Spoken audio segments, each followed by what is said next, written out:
ما شاء الله.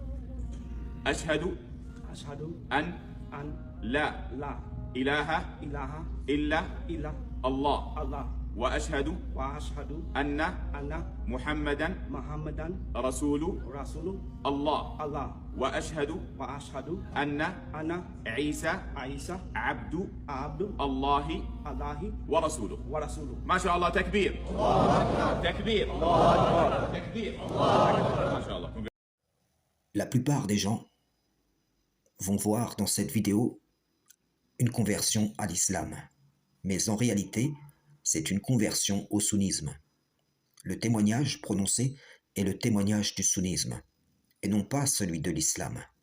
Vous pourrez constater qu'en guise de séduction pour les gens du christianisme, il est ajouté à la double shahada une troisième partie incluant le Messie d'Israël. Or, ni le Messie, ni Mohammed ne peuvent être placés à côté du témoignage dont la raison d'être est la reconnaissance de l'unicité divine.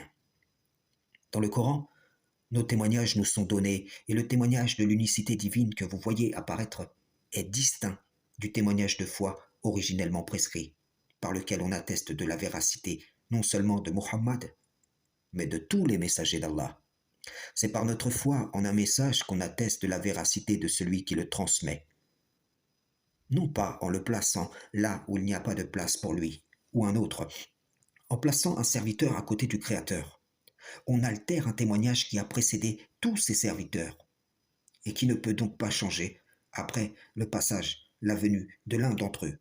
Alors qu'ont fait les traditionalistes idolâtres de Muhammad?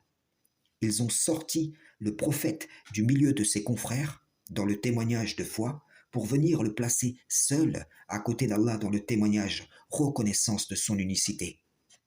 De cette façon, ils ont opéré une distinction, une différenciation d'un messager par rapport aux autres, et ceci est une trahison manifeste de la prescription divine.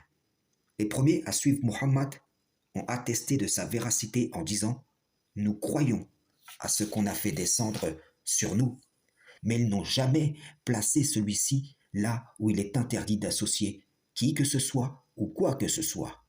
Je vous le dis, le prophète, les pieux prédécesseurs dont se réclament les traditionalistes, y compris les chiites qui eux ajoutent en troisième position Ali, tous ceux-là seront reniés par les véridiques d'entre eux, dont ils se réclament exactement de la même manière dont Issa, fils de Mariam, dira aux adhérents au christianisme « Je ne vous ai jamais connu ». Si la personne de la vidéo était chrétienne, sans bien sûr vouloir porter atteinte à sa sincérité, il est passé du christianisme au sunnisme, d'une idole conceptuelle à une autre, et demeure donc sous la domination de Satan le banni. Frères et sœurs en islam, salam, shalom.